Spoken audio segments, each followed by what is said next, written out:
स्वागत है आप सभी का दूरदर्शन समाचार पर। लेकर हाजिर हूं मैं खबरों का सिलसिला। मैं कृतिका। बुलेटिन की करेंगे शुरुआत और सबसे पहले एक नजर 2 बजे की प्रमुख सुर्खियों पर।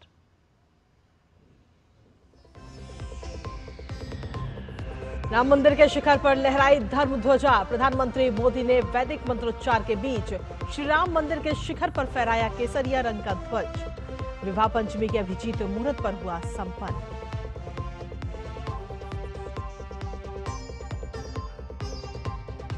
प्रधानमंत्री ने पवित्र केसरिया ध्वज को भारतीय सभ्यता के पुनर्जागरण का बताया प्रतीक। कहा, भारत के कण कण में राम। प्रधानमंत्री ने राम राज्य से प्रेरित होने वाला भारत बनाने का किया आह्वान। कहा, मेकाले वाली मानसिकता से मुक्ति जरूरी।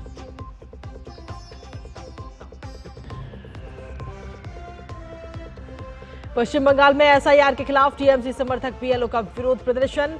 प्रदर्शनकारियों ने चुनाव आयोग के दफ्तर का किया घेराव। चुनाव आयोग ने टीएमसी को 28 नवंबर को कमीशन के साथ बैठक की बात मानी। भाजपा ने ममता बनर्जी पर चुनाव अधिकारियों को डराने का लगाया आरोप।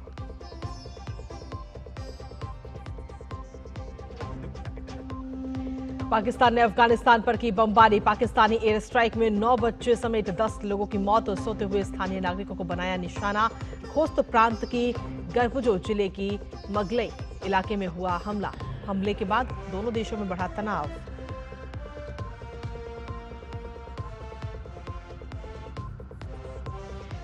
और खेल की खबरों में गुवाहाटी टेस्ट में टीम इंडिया की बड़ी मुश्किल।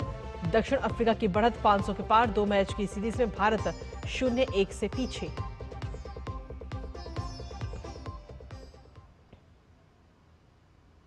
तो ये थी प्रमुख सुर्खियां और अब खबरों में विस्तार से बात करते हैं। प्रधानमंत्री नरेंद्र मोदी ने वैदिक मंत्रोच्चार के बीच प्रभु श्री राम मंदिर के शिखर पर केसरिया रंग का ध्वजा को फहराया। ध्वजारोहण का कार्यक्रम विवाह पंचमी के अभिजीत मुहूर्त पर संपन्न हुआ। धर्म, त्याग और साहस के प्रतीक इस केसरिया ध्वज में 3 मुख्य प्रतीक ओम, सूर्य और कोविदार वृक्ष को अंकित किया गया है। ओम परमात्मा का प्रथम नामाक्षर है। सूर्य भगवान राम के सूर्यवंशों की वंश होने का भी प्रतीक है। तो वहीं कोविदार वृक्ष अयोध्या के राजवंश की सत्ता का चिन्ह रहा है। इस धर्म ध्वजा की ऊंचाई 191 फीट और वजन 2.5 किलो है। प्रधानमंत्री ने कहा कि यह पवित्र केसरिया ध्वज भारतीय सभ्यता के पुनर्जागरण का प्रतीक है। ये धर्म ध्वजा केवल एक ध्वजा नहीं, ये भारतीय सभ्यता के पुनर्जागरण का ध्वज है। इसका भगवा रंग, इस पर रचित सूर्यवंश की ख्याति, वर्णित ओम शब्द और अंकित कोविदार वृक्ष राम राज्य की कीर्ति को प्रतिरूपित करता है।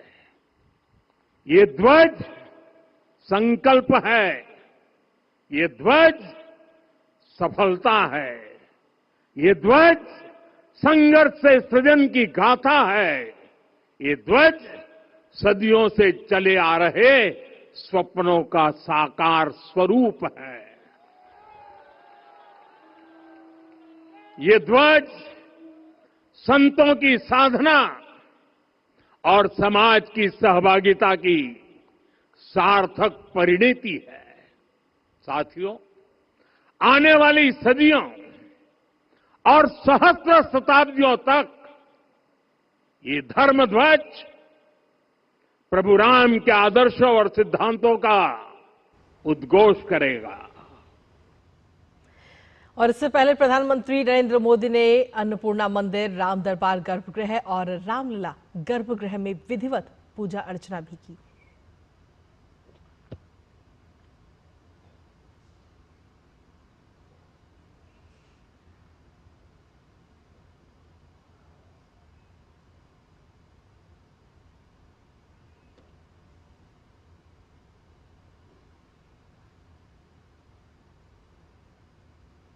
ये तस्वीरें आपको दिखा रहे हैं जब प्रधानमंत्री नरेंद्र मोदी ने मां अन्नपूर्णा देवी मंदिर में पहुंचकर मां अन्नपूर्णा की पूजा आराधना करते हुए वो नजर आए।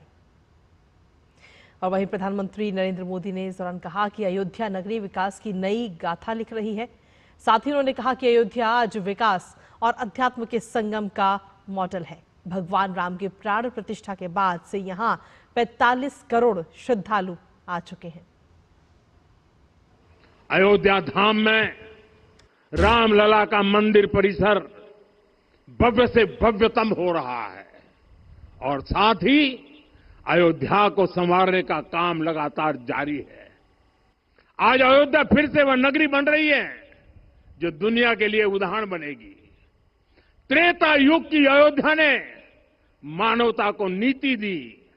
21वीं सदी की अयोध्या मानवता को विकास का नया मॉडल दे रही है। तब अयोध्या मर्यादा का केंद्र थी, अब अयोध्या विकसित भारत का मेरुदंड बनकर उभर रही है। साथियों, भविष्य की अयोध्या में पौराणिकता और नूतनता का संगम होगा। सरयू जी की अमृत धारा और विकास की धारा एक साथ बहेगी। यहां आध्यात्म और आर्टिफिशियल इंटेलिजेंस दोनों का तालमेल दिखेगा।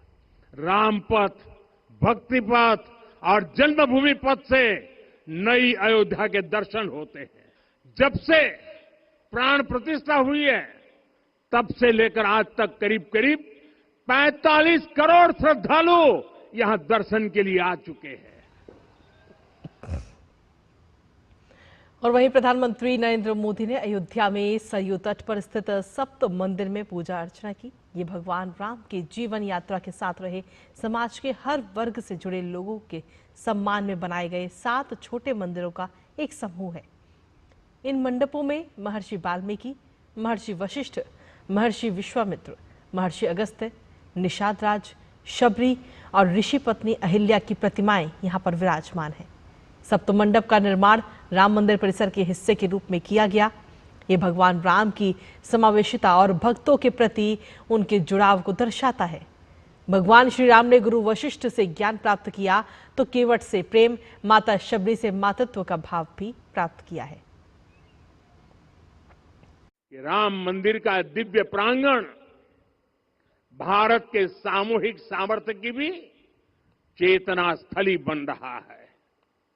यहां सप्त मंदिर बने हैं। यहां माता शबरी का मंदिर बना है जो जनजातीय समाज के प्रेम भाव और आतिथ्य परंपरा की प्रतिमूर्ति है।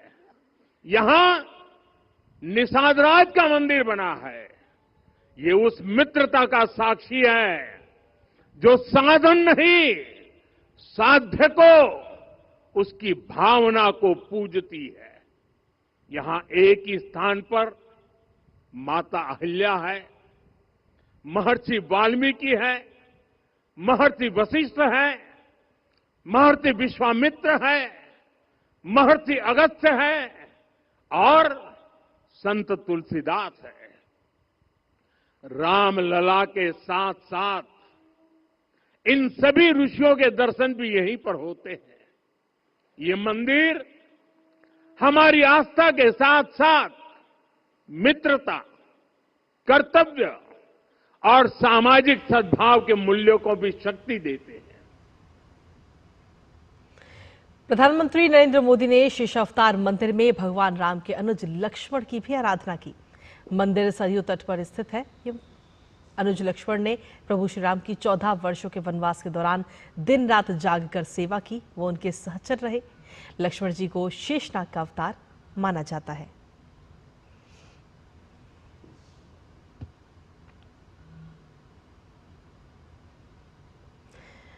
और श्री राम की नगरी अयोध्या धाम आज एक और ऐतिहासिक अवसर की साक्षी बन चुकी है, जहां भव्य श्री राम मंदिर के शिखर पर धर्मध्वजा की स्थापना अब हो चुकी है। धर्मध्वजा की स्थापना के बाद उत्तर प्रदेश के मुख्यमंत्री योगी आदित्यनाथ ने प्रधानमंत्री नरेंद्र मोदी और आरएसएस सरसंघचालक मोहन भागवत को श्री राम जन्मभूमि मंदिर के शिखर पर फहराए गए भगवा ध्वज और मंदिर में रामलला की मूर्ति के छोटे मॉडल भेंट किए। मुख्यमंत्री योगी आदित्यनाथ ने इस दौरान कहा कि भगवान राम का ये भव्य मंदिर 140 करोड़ भारतीयों की आस्था, सम्मान और आत्मगौरव का प्रतीक है। प्रभु श्री राम का यह भव्य मंदिर 140 करोड़ भारतीयों की आस्था, सम्मान और आत्म गौरव का प्रतीक है। इस भव्य मंदिर के निर्माण में योगदान देने वाले उन सभी कर्मयोगियों का भी मैं हृदय से अभिनंदन करता हूं। आज का यह पावन दिन उन पूज्य संतों, योद्धाओं, श्री राम भक्तों की अखंड साधना, संघर्ष को समर्पित है, जिन्होंने इस पूरे आंदोलन और संघर्ष के लिए अपना जीवन समर्पित किया। और इसके साथ ही मुख्यमंत्री योगी आदित्यनाथ ने आगे कहा कि श्री राम जन्मभूमि मंदिर पर लहराता ये केसरिया ध्वज धर्म, मर्यादा, सत्य, न्याय और राष्ट्र धर्म का प्रतीक है। उन्होंने मंदिर बनाने के लिए वर्षों तक हुए संघर्ष का भी जिक्र करते हुए कहा कि जब आरएसएस जैसे संगठन के हाथों में कमान आई तो एक ही उद्घोष हुआ कि रामलला हम आएंगे, मंदिर वहीं बनाएंगे। श्री राम मंदिर पर फहराता यह केसरिया ध्वज धर्म का प्रतीक है, मर्यादा का प्रतीक है, सत्य, न्याय और राष्ट्र धर्म का भी प्रतीक है। जन जन को विश्वास अटल था और जब राष्ट्रीय स्वयंसेवक संघ जैसे यशस्वी संगठन के हाथों में कमान आई तो हर एक मुंह से बिना किसी परवाह करके एक ही उद्घोष निकलता था कि रामलला हम आएंगे, मंदिर वहीं, लाठी गोली खाएंगे, मंदिर वहीं। और इसी पर चलिए इस वक्त सीधा रुक करते हैं हम अयोध्या का, जहां पर दो सहयोगी इस वक्त हमारे साथ जुड़ रहे, साथ ही हमारे साथ मेहमान खास जुड़ेंगे। सबसे पहले मेहमान से आपको रूबरू करा देते हैं। अयोध्या स्थित हनुमत निवास के जो पीठाधीश्वर हैं आचार्य मिथिलेश नंदिनी शरण, उनका रुख करते हैं और वो हमारे साथ इस वक्त जुड़ गए हैं। साथ ही हमारे साथ हमारे दो सहयोगी शैलेंद्र और निखिल भी इस वक्त जुड़ गए हैं। सबसे पहले निखिल, आपके पास में आना चाहेंगे, आज का पूरा कार्यक्रम किस तरीके का रहा और वहां पर किस तरीके की प्रतिक्रिया मिली? क्योंकि आज अगर हम देखें तो अयोध्या में एक और नया अध्याय लिखा जा चुका है जो अब कहीं ना कहीं स्वर्णिम अक्षरों में अंकित होगा। निखिल जी बिल्कुल, अगर कार्यक्रम आपने पूछा तो भव्य, दिव्य, अलौकिक और जिसको कहते हैं कि न भूतो न भविष्य, क्योंकि मैं ये कार्यक्रम इससे अच्छे या इस रूपरेखा के दूसरे हो सकता है, लेकिन जो उत्साह जो लोगों में मिला, देखने में मिला, जो उमंग मिला और जो भगवान श्री राम के प्रति जो श्रद्धा देखने को मिली, वो अलौकिक थी, अनुकरणीय थी। और उसके ऊपर योगी आदित्यनाथ और प्रधानमंत्री नरेंद्र मोदी का जो ऊर्जस्वी जो भाषण था, उसने इस क्षण को और अलौकिक बना दिया। जाहिर तौर पर प्रधानमंत्री ने अपने भाषण में जिस तरह से पौराणिक अयोध्या को आधुनिक काल से जोड़ा और उन्होंने कहा कि श्री राम के आदर्श सिर्फ आध्यात्मिक चेतना जागृत करने के लिए नहीं है, बल्कि विकसित भारत के का मेरुदंड भी बनेंगे उनके आदर्श। तो ये बातें भी जाहिर तौर पर लोगों को बहुत पसंद आई होंगी और ये जाहिर तौर पर प्रेरणा का स्रोत बनेगी। लेकिन जो सबसे बड़ी बात ये भी रही कि सदियों का संकल्प जो है वो आज साकार हुआ। जिस तरह से ध्वजारोहण का कार्यक्रम है, माना जाता है कि मंदिर के पूर्ण होने का ये एक संकेत है, लेकिन सही मायने में ये जो भारतीय संस्कृति और आध्यात्म के पुनर्जागरण का काल है, ये दरअसल उसका भी प्रतीक है, उसकी शुरुआत का प्रतीक है। अगर कहा जाए कि अब जो पुनर्जागरण है वो अपने पूरे रव में है और सिर्फ अयोध्या ही नहीं बल्कि जो सारे देश में जो आध्यात्म की, संस्कृति की, धर्म का जो पुनर्जागरण हो रहा है, जो सनातन का पुनर्जागरण हो रहा है, वो साफ तौर पर आज अयोध्या में देखने को मिला। ये हमेशा याद रखा जाएगा। कृतिका बिल्कुल निखिल, ये समय जो है ये हम सभी याद रखेंगे और क्योंकि ये समय ही ऐसा था। हमारे साथ में इस वक्त हमारे खास मेहमान भी जुड़ गए हैं, आचार्य मिथिलेश नंदिनी शरण जी। आचार्य साहब, अगर हम देखें तो आज का दिन अपने आप में बेहद ही खास रहा और अगर हम देखें तो एक लंबी लड़ाई लड़ी गई। पहले कोर्ट की लड़ाई लड़ी, अदालत की लड़ाई लड़ने के बाद में साल 2020 में भूमि पूजन, 2024 में प्राण प्रतिष्ठा और अब आज मंदिर का जो कार्य है वो पूरी तरह से पूरा हो चुका है और ध्वजारोहण भी आज हो चुका है। तो एक लंबी लड़ाई लड़ने के बाद में आज ये वक्त हम सभी के सामने आया। जी, ये हमारे भारतवर्ष के लिए ऐतिहासिक पौराणिक महत्व का दिन है मार्गशीर्ष शुक्ल पंचमी विवाह पंचमी कहलाती है और त्रेता से ही इसका उत्सव भारतवर्ष में मनाया जाता रहा है। आज उसमें एक विशेष अध्याय जुड़ गया है। श्री राम जन्मभूमि पर श्री रामलला के भव्य मंदिर पर कोविदार ध्वज के आरोहण का बहुत विशिष्ट अवसर है। माननीय प्रधानमंत्री ने आकर के इस अवसर पर संघ प्रमुख माननीय मोहन भागवत जी के साथ ध्वजारोहण का कार्यक्रम संपन्न किया है। देश भर से पूज्य संतों की, श्रद्धालुओं की, विशिष्ट जनों की उपस्थिति वहां रही है। ये जो अवसर है प्रधानमंत्री के भाषण में उसके सभी आयाम सामने आए हैं। यद्यपि ये इतना विशिष्ट अवसर है कि इसको किसी भाषण व्याख्यान में इसकी सारी महिमा को समेटना कठिन है, पर माननीय प्रधानमंत्री वाग्मिता के वैखरी के धनी हैं।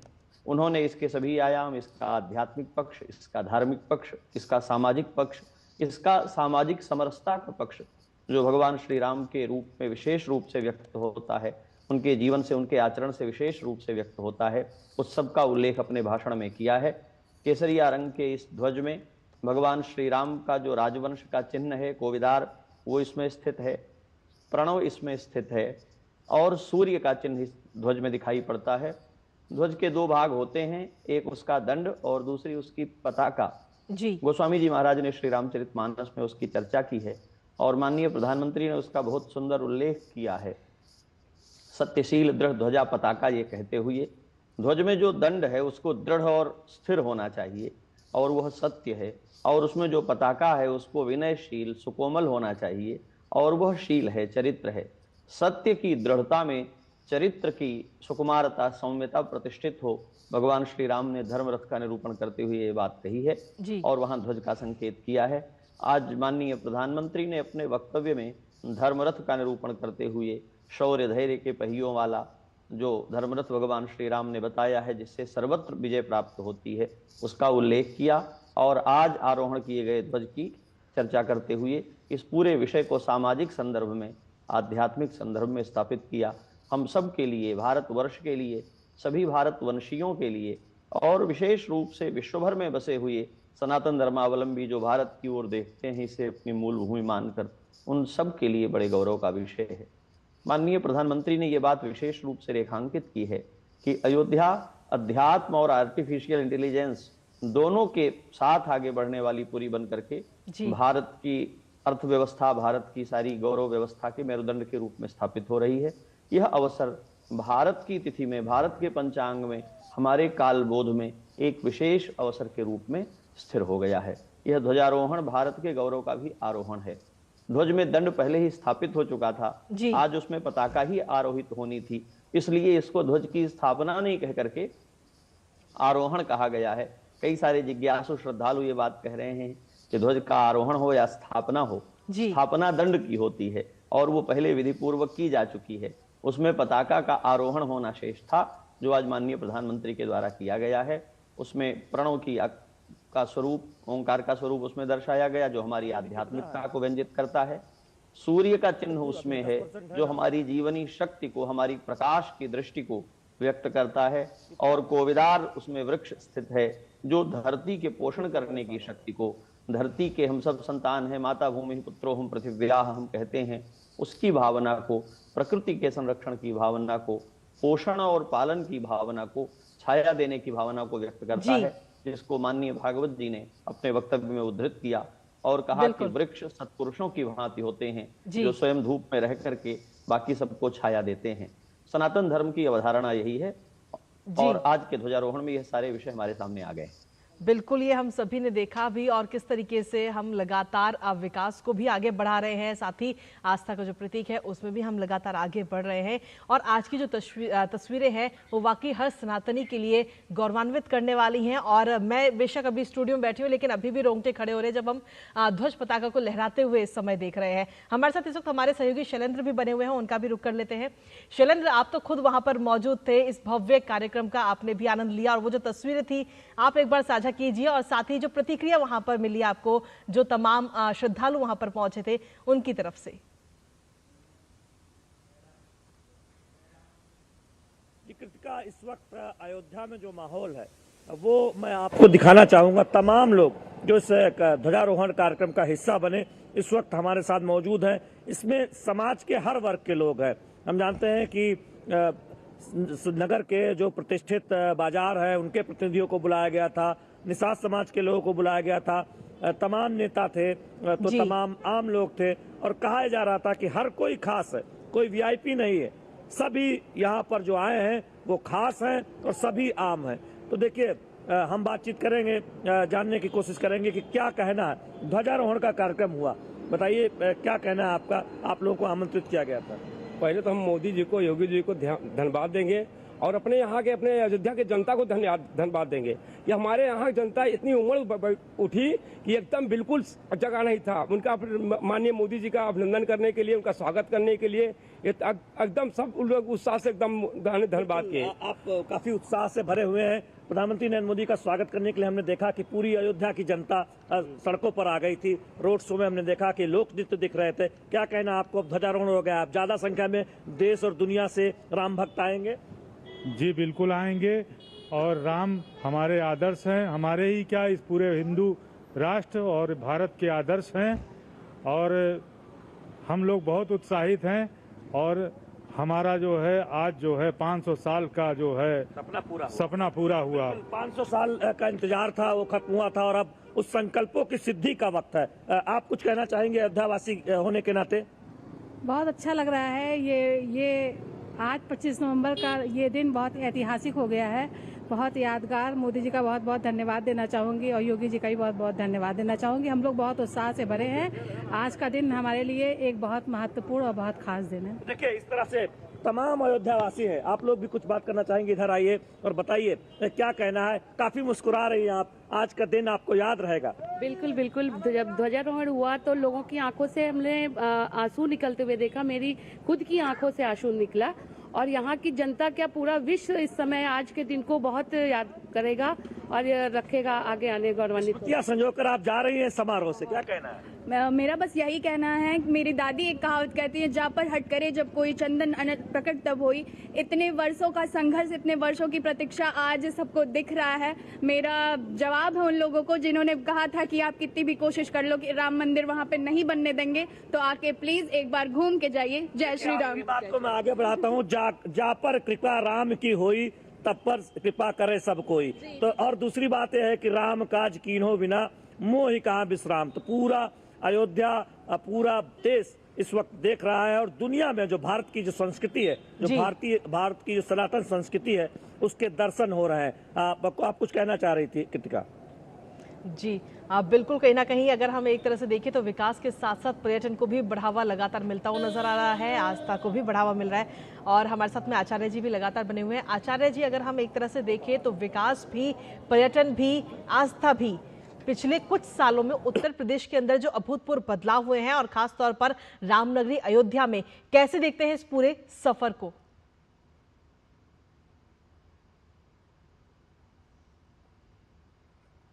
एक असाधारण प्रसंग है ये, और पूरे विश्व में विकास का, किसी नगर के विकास का, किसी संस्कृति के उत्थान का, किसी विश्वास परंपरा के फिर से अभ्युदय का जो उदाहरण अयोध्या बनी है, चाहे वो महानगरी के विकास की अवधारणा हो, चाहे वो लोगों के आवागमन, यातायात की व्यवस्था का विस्तार हो।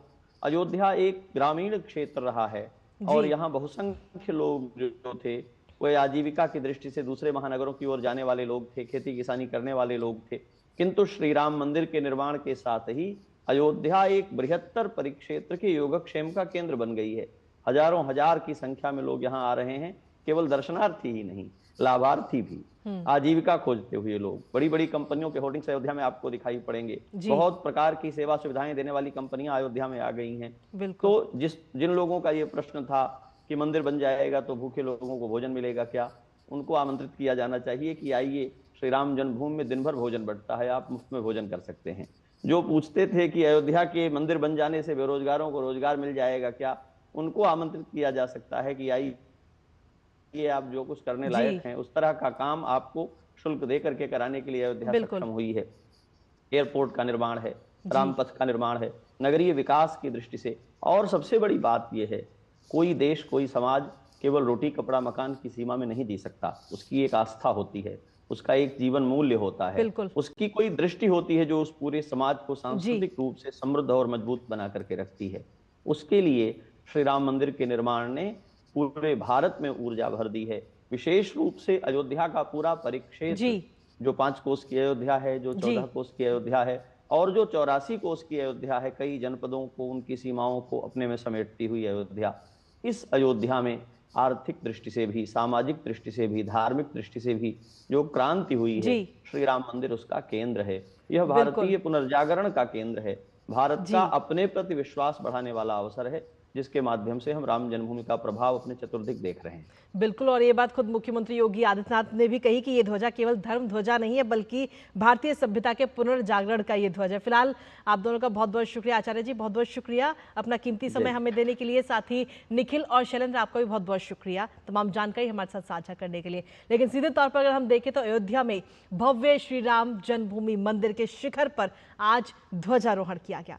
प्रधानमंत्री नरेंद्र मोदी ने शुभ मुहूर्त में वैदिक मंत्रोच्चार के बीच ये ध्वजारोहण किया और इस ऐतिहासिक अवसर पर मंदिर परिसर में भक्तों में काफी उत्साह और खुशी का भी माहौल था।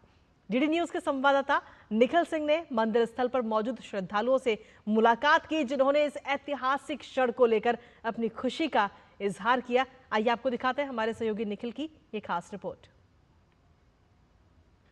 विश्व हिंदू परिषद के क्षेत्र संगठन मंत्री गजेंद्र जी हमारे साथ मौजूद हैं। इनसे पूछेंगे, ये आज ध्वजारोहण का कार्यक्रम हुआ, आपका क्या रिएक्शन है, क्या भाव है?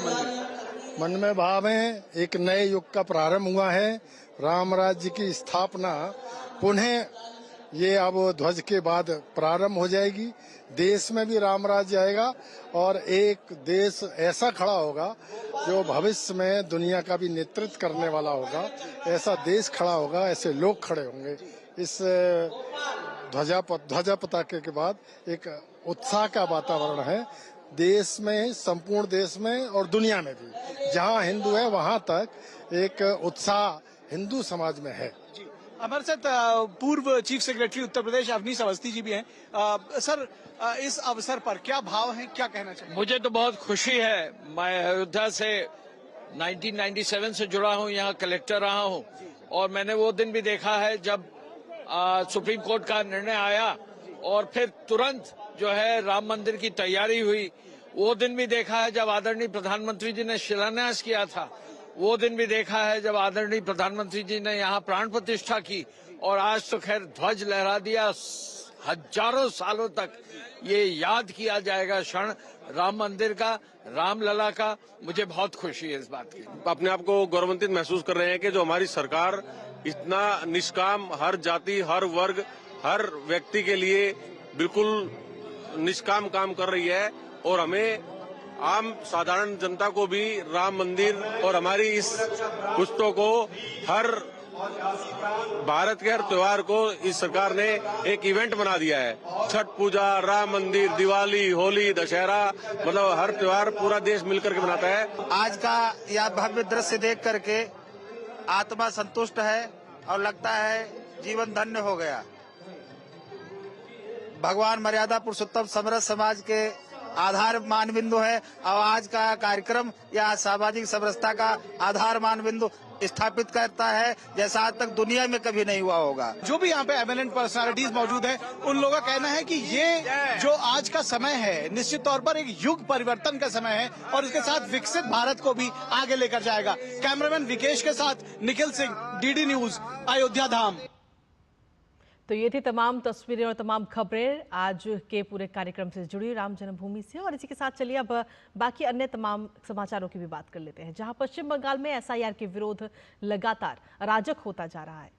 एसआईआर के विरोध में प्रदर्शन कर रहे टीएमसी समर्थक, बीएलओ और शिक्षकों के प्रदर्शन के चलते सोमवार रात मुख्य चुनाव अधिकारी देर रात तक दफ्तर में ही फंसे रहे। इसके बाद पुलिस मौके पर पहुंची और पुलिस की निगरानी में सीईओ मनोज को बाहर निकाला गया। हालात बिगड़ता देख चुनाव आयोग कार्यालय में भारी संख्या में पुलिस बल को तैनात किया गया। पुलिस ने चुनाव आयोग कार्यालय के बाहर कई स्तर की बैरिकेडिंग कर मीडिया कर्मचारियों के प्रवेश पर भी रोक लगा दी।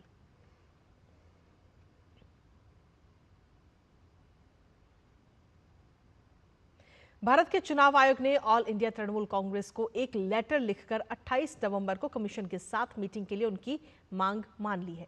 टीएमसी के साथ बैठक के लिए शुक्रवार को 11 बजे का समय दिया गया है। बैठक दिल्ली में निर्वाचन सदन के कार्यालय में होगी। साथ ही आपको बता दें कि गुरुवार को मुख्यमंत्री ममता बनर्जी ने मुख्य चुनाव आयुक्त ज्ञानेश कुमार को 3 पन्नों का पत्र लिखकर एसआईआर को निलंबित करने की बात कही थी। उस पत्र में मुख्यमंत्री ने यह भी लिखा था कि बीएलओ पर अतिरिक्त काम का दबाव बन रहा है।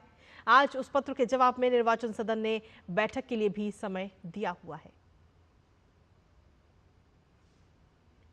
तो वहीं ममता बनर्जी के पत्र पर भारतीय जनता पार्टी के नेता शुभेंदु अधिकारी ने निशाना साधा। उन्होंने कहा कि ममता बनर्जी स्वयं चुनाव अधिकारियों को फोन करके डराने का काम कर रही हैं और लोकतंत्र खत्म करने के लिए जो काम करना चाहिए वो सभी काम वो कर रही हैं।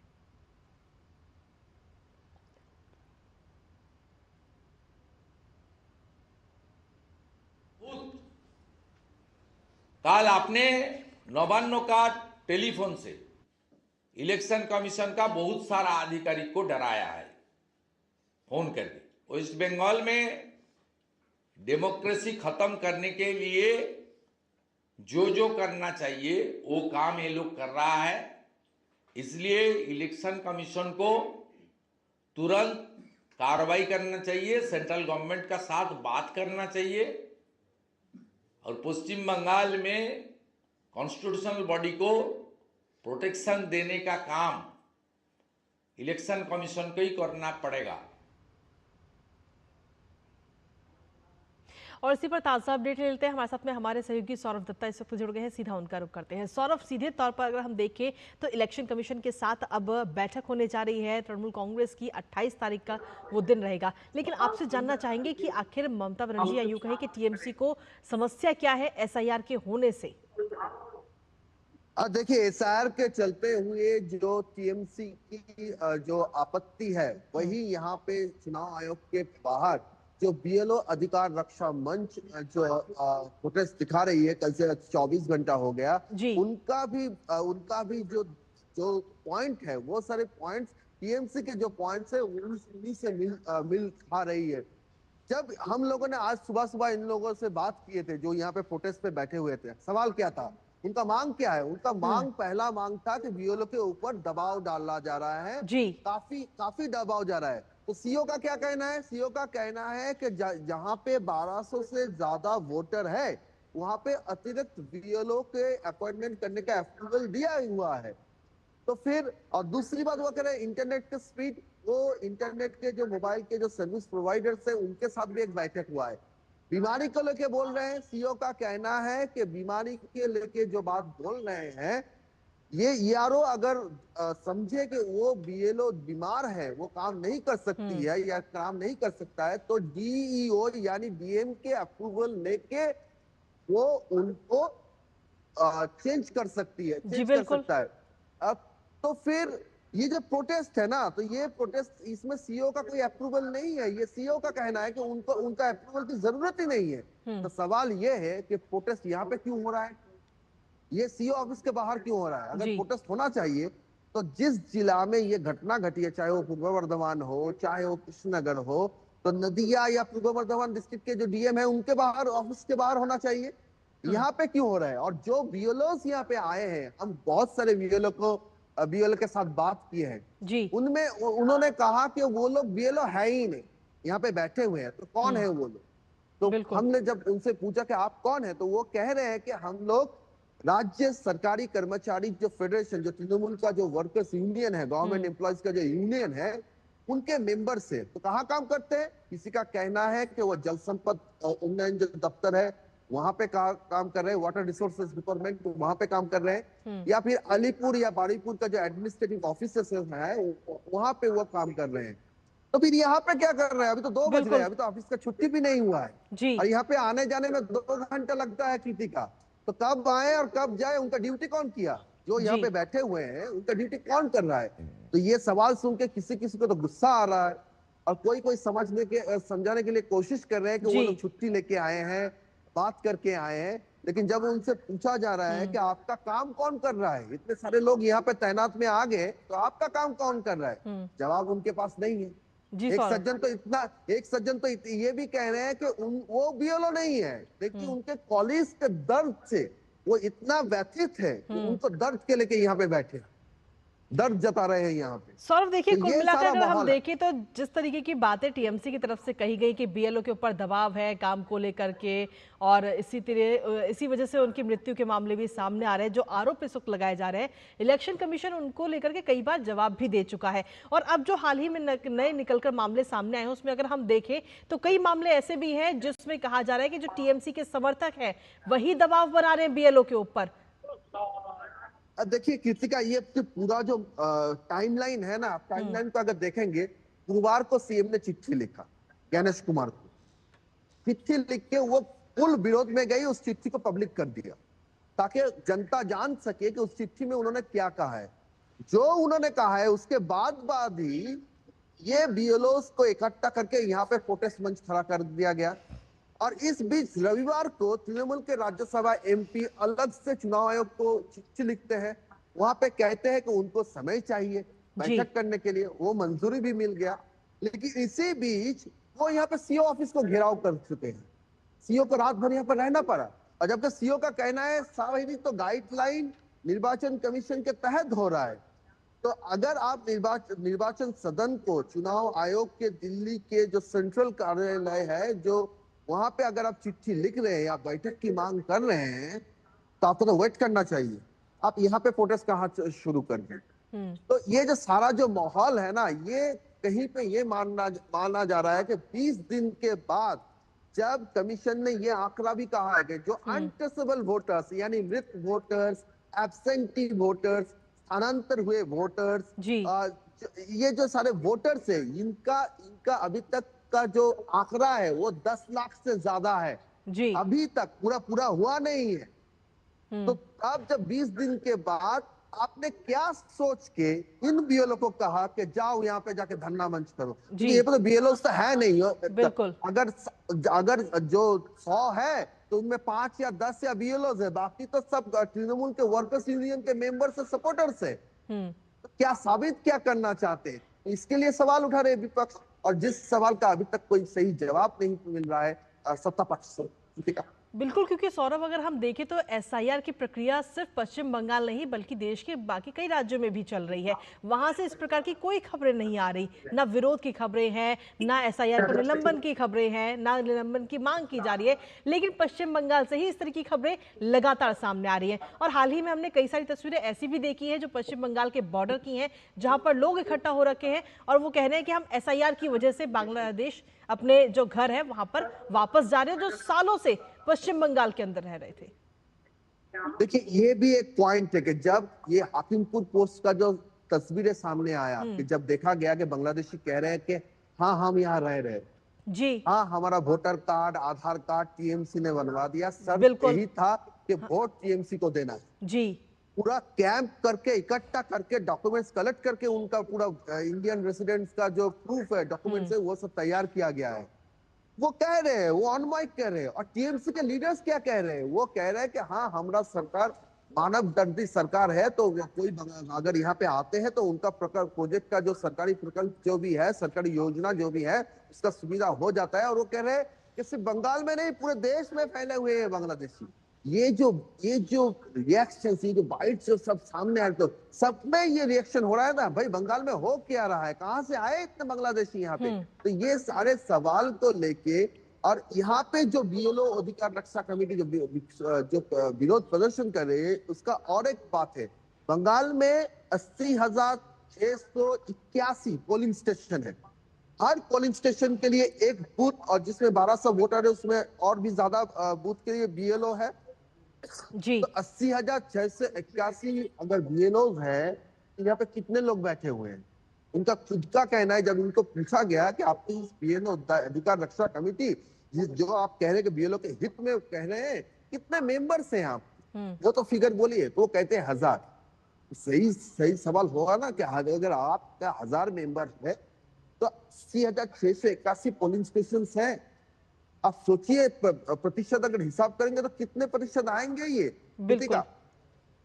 बिल्कुल सौरभ, क्योंकि इसके साथ अगर हम देखें तो इलेक्शन कमीशन की तरफ से हाल ही में एक बीएलओ को सम्मानित भी किया गया, क्योंकि उन्होंने मात्र 17 दिन के अंदर ही अपना काम पूरा कर दिया जो उनको जिम्मेदारियां दी गई थी, और इसलिए उनको सम्मानित भी किया गया। लेकिन वहीं दूसरी तरफ इस तरीके के विरोध प्रदर्शन भी सामने आ रहे हैं, और जैसा कि आपने बताया अभी कि उसमें जो विरोध प्रदर्शन में लोग थे उसमें से अधिकतर लोग तो बीएलओ थे ही नहीं, गिने चुने बीएलओ उसमें नजर आए हैं, और उसमें भी ये कहा जा रहा है कि जो सत्ता वाली पार्टी है वो जबरदस्ती उनको उनकी तरफ से भेजी जा रही है। जी एकदम से सही है। और एक बात देखिए, ये काम के दबाव के बारे में बोल रहे हैं ना, तो जो लोग, ये सिर्फ एक आदमी, अब्दुल वाहिद मंडल एक इंसान नहीं है, एक व्यक्ति नहीं है। अगर अभी जब हम बातें कर रहे हैं, कोई सीईओ के जो ट्विटर हैंडल है, एक्स हैंडल है या फिर सोशल मीडिया हैंडल है, अगर वहां पे जाएंगे तो ऐसे बहुत सारे बीएलओस का आप इंटरव्यू देखेंगे जो खुश है, बिल्कुल एसआईआर करके खुश है, उनकी खुशी उनके चेहरे से झलक रही है। और दूसरी ओर ये बंदे हैं जो यहाँ पे बैठे हुए हैं, जो मुंह फुला के बैठे हुए हैं, जो कह रहे हैं कि हमारा ये है, वो है, ऐसा है, तैसा है। वो एक सवाल का उनका पहला क्या कहना है कि उनके ऊपर दबाव है। किस बारे का दबाव है? बहुत सारे काम का दबाव है। जी। सीईओ का क्या कहना है? सीईओ का कहना है कि एक बूथ में जहां पे 1200 वोटर से ज्यादा है, वहां पे और एक बीएलओ आप अपॉइंट कर सकते हैं, इसका मंजूरी मिल गया। ये सवाल जब हो रहा है, उसको वो सवाल नहीं दे रहे, वो कह रहे हैं कि इंटरनेट स्लो है। इंटरनेट स्लो के लिए सीईओ ने क्या कहा है? कहा कि कल ही बैठक हुआ है मोबाइल सर्विस प्रोवाइडर्स ने, वहां पे सेंट्रल टेलीकॉम मिनिस्ट्री के भी मेंबर्स हैं, वहां पे एक ग्रुप बनाया गया है।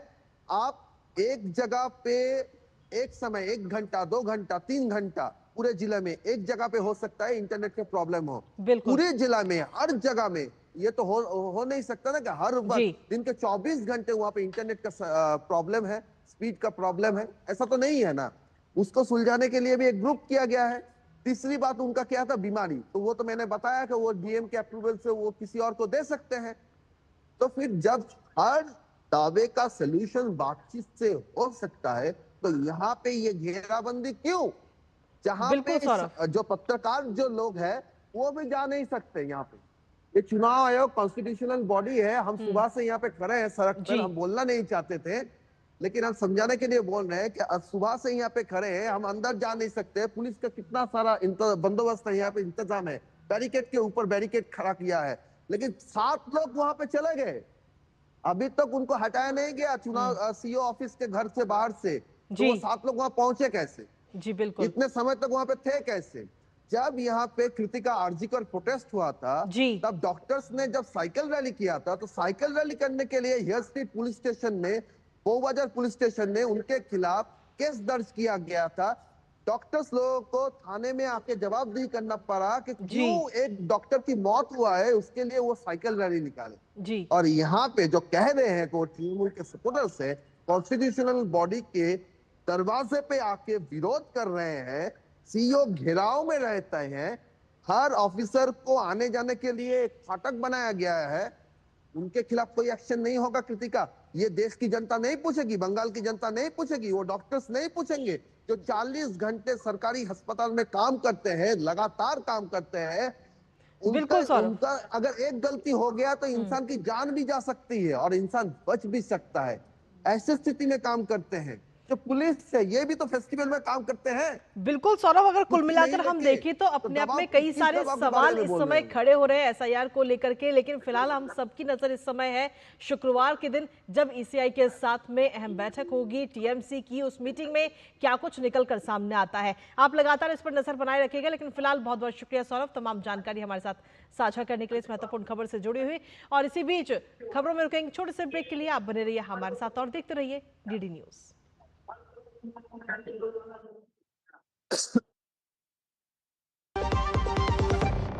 व्यक्तिगत जानकारी के लिए ऑनलाइन अनुरोधों से रहें सावधान।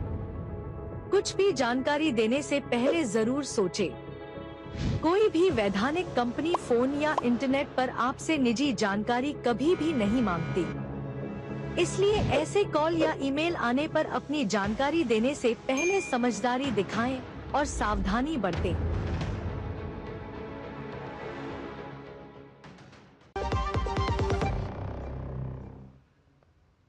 और ब्रेक के बाद एक बार फिर से स्वागत आप सभी का। खबरों में आगे बढ़ते हैं। केंद्रीय रक्षा मंत्री राजनाथ सिंह भारतीय शिपयार्ड जहाज निर्माण और जहाज मरम्मत में बदलाव पर आयोजित समुद्र उत्कृष्ट सेमिनार में शामिल हुए।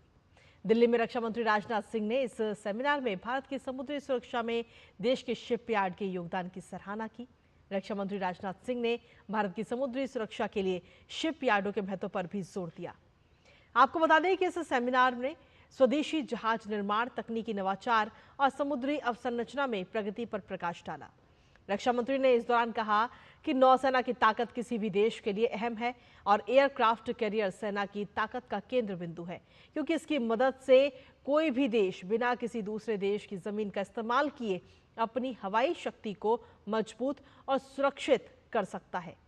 राजनाथ सिंह ने अपने संबोधन में आगे कहा कि ग्लोबल कॉमर्स और सुरक्षा समुद्री रास्तों पर निर्भर करती है और भारत में सिंधु घाटी सभ्यता के समय से समुद्री व्यापार होता रहा है। साथ ही उन्होंने ये भी कहा कि आज भी विश्व का 90% व्यापार समुद्री रास्तों के जरिए ही हो रहा है। Naval power has been one of the most decisive indicators of a nation's strength, security, and civilizational reach. Civilizations that mastered the seas, whether for trade, exploration, or defense, they gained unmatched strategic advantage, economic prosperity, and the cultural influence. Friends, the maritime story of India did not begin with the rise of modern navies or commercial shipping. It began long before recorded history, during the days of the Indus Valley civilization around 2500 BCE. Archaeological discoveries in the Lothal, Gujarat, one of the world's earliest planned port cities, revealed sophisticated dockyards, tidal channels, warehouse systems, and the navigational design. We see the might of aircraft carriers. Aircraft carriers are among the most significant instruments of the modern military power because they allow a nation to project air power across vast distances without relying on foreign bases. Their presence can deter adversaries, reassure partners, and shape the strategic environment before conflict even begins. Friends, even today, global commerce and security depend heavily on maritime routes. Sea lanes of communication are the arteries of the global trade, carrying nearly 90% of the world's merchandise. और वहीं दिल्ली में confederation of all India traders ने दिल्ली के एनटीएमसी convention centre में राष्ट्रीय व्यापारी नेता सम्मेलन आयोजित किया। इस सम्मेलन में देश भर के 26 राज्यों से आए व्यापार से जुड़े नेताओं ने हिस्सा लिया। सम्मेलन में भारतीय व्यापार को प्रभावित करने वाले महत्वपूर्ण मुद्दों पर भी चर्चा हुई। आपको बता दें कि बैठक का उद्घाटन केंद्रीय वाणिज्य एवं उद्योग मंत्री पीयूष गोयल ने किया, जबकि कैट के राष्ट्रीय अध्यक्ष बीसी भारतीया ने बैठक की अध्यक्षता की। बैठक में दिल्ली के सांसद प्रवीण खंडेलवाल ने व्यापार में साइबर अपराध के खतरे के बारे में चर्चा की। कैट व्यापारी और सरकार के बीच सेतु का काम कर रहा है। खंडेलवाल ने जीएसटी से व्यापारियों को मिली सुविधा और कुछ उत्पाद में सुधार पर भी अपनी राय रखी। इस सम्मेलन में बोलते हुए केंद्रीय मंत्री पीयूष गोयल ने कहा कि हम लोग व्यापार सुगमता पर काम कर रहे हैं। साथ ही उन्होंने कहा कि स्वदेशी भावना के साथ प्रधानमंत्री के नेतृत्व में देश और व्यापारियों के हित सुरक्षित हैं। प्रधानमंत्री जी के नेतृत्व में जो हम सबको अपार अवसर मिलते हैं, उसको हम पूरी तरीके से लाभ लेंगे। एक ऐसा नेता जो व्यापारी हितों के लिए दिन रात चिंता करता है, एक ऐसा नेता जिसने अपने मेहनत से, अपने कामकाज से पूरे दुनिया में भारत का नाम गौरवान्वित किया है। आखिर आप आज भारत का पासपोर्ट लेके विदेश कोई जाते हैं, क्या इज्जत मिलती है? वहीं केंद्रीय मंत्री ने श्री राम जन्मभूमि मंदिर के ध्वजारोहण समारोह पर कहा कि जिस त्याग और तपस्या के लिए हजारों लाखों हिंदुओं ने अपनी आहुति दी थी, आज उसका ध्वजारोहण हुआ। प्रधानमंत्री मोदी के नेतृत्व में लोग बहुत आनंदित हैं। ये 140 करोड़ लोगों की आस्था का विषय है। रामलला का एक मंदिर का स्थान बनाने के लिए जो त्याग और तपस्या हजारों भारतीयों ने दी थी, हिंदुओं ने दी थी, उसका आज ध्वजारोपण होकर एक प्रकार से माननीय प्रधानमंत्री जी के नेतृत्व में देश को बहुत आनंद है, बहुत खुशी है कि उसका अंतिम आज कार्यक्रम पूरा हुआ। और अब बात बिहार की, जहां नई सरकार के गठन के साथ मंत्रियों ने अपने अपने विभागों का कार्यभार संभालना अब शुरू कर दिया है। आज उद्योग मंत्री के रूप में दिलीप जायसवाल ने औपचारिक रूप से अपना पदभार ग्रहण किया। विभाग के वरिष्ठ अधिकारियों की उपस्थिति में उन्होंने सभी प्रक्रियाएं पूरी की। अधिकारियों ने फूलों का गुलदस्ता देकर उनका स्वागत किया और इस दौरान दिलीप जायसवाल ने कहा कि वो हर चुनौती को अवसर में बदलने का काम करेंगे। साथ ही उन्होंने अपनी जिम्मेदारी को पूरी पारदर्शिता के साथ निभाने का भी वादा किया।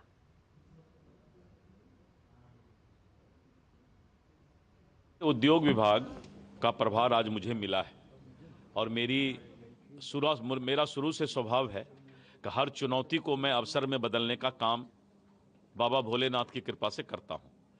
और राजस्व मंत्री के रूप में भी बिहार के प्रदेश अध्यक्ष भारतीय जनता पार्टी के लक्ष्य को भी आपने देखा कि फिर एक बार एनडीए सरकार और अभी उद्योग विभाग मिला है।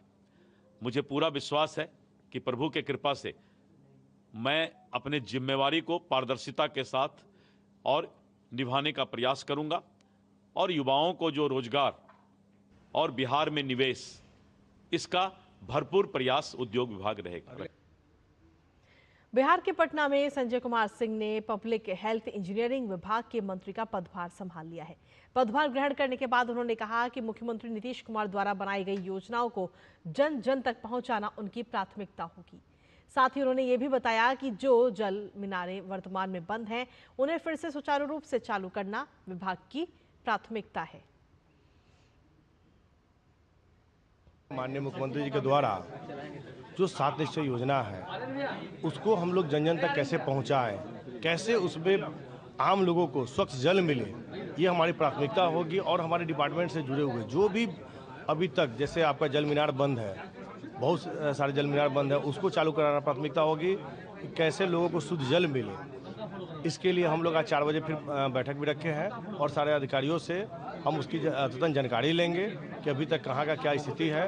उसके अनुसार हम लोग तुरंत 1 महीने के अंदर में हम लोग सबसे पहले शुद्ध जल मिले, वो हमारी प्राथमिकता में है। और चलिए अब बात कर्नाटक की, जहां सियासी अटकलों के बीच राज्य के उप मुख्यमंत्री डीके शिव कुमार ने बेंगलुरु में कांग्रेस के राष्ट्रीय अध्यक्ष मल्लिकार्जुन खड़गे से मुलाकात की। आपको बता दें कि ये मुलाकात तब हुई जब पार्टी चीफ दिल्ली के लिए रवाना होने वाले थे। इस बैठक के बाद दोनों एक ही कार में एयरपोर्ट के लिए निकल गए।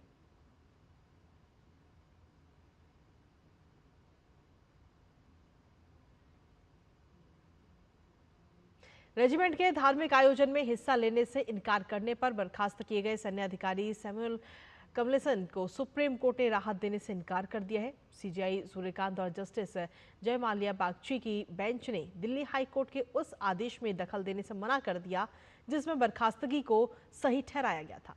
बेंच ने कहा कि भारतीय सेना अपने धर्मनिरपेक्ष दृष्टिकोण के लिए जानी जाती है और अधिकारी को अनुशासन का पालन करना चाहिए था। याचिकाकर्ता ने धार्मिक आयोजनों में भाग लेने से इसलिए मना किया था क्योंकि वहां कोई सर्वधर्म स्थल नहीं था, लेकिन कोर्ट ने इसे गलत माना है। और अब बात खेल से जुड़ी खबरों की, जहां गुवाहाटी में खेले जा रहे दूसरे टेस्ट मैच के चौथे दिन दक्षिण अफ्रीका ने भारत के सामने जीत के लिए 549 रन का विशाल लक्ष्य रखा है। दक्षिण अफ्रीका ने अपनी दूसरी पारी 5 विकेट पर 260 रन बनाकर घोषित कर दी। दक्षिण अफ्रीका का पहला विकेट रयान रिकल्टन के रूप में गिरा, जिन्हें रविंद्र जडेजा ने 35 रन पर आउट किया। इसके थोड़ी ही देर बाद जडेजा ने एडन मार्करम को 29 रन पर बोल्ड किया। क्रिस्टन स्टफ्स ने अर्धशतक लगाने में सफलता पाई, वो 94 रन बनाकर आउट हुए। गौरतलब है कि तीसरे दिन भारत अपनी पहली पारी में 201 रन पर सिमट गया था, जिसके दक्षिण अफ्रीका को 288 रन की बढ़त हासिल हुई। 2 मैच की टेस्ट सीरीज में दक्षिण अफ्रीका 1-0 से आगे है। और इसी के साथ फिलहाल मेरे साथ इस बुलेटिन में इतना ही। बाकी देश दुनिया से जुड़ी तमाम छोटी और बड़ी खबरों के लिए आप लगातार देखते रहिए डीडी न्यूज। मुझे और हमारी टीम को दीजिए अनुमति। नमस्कार।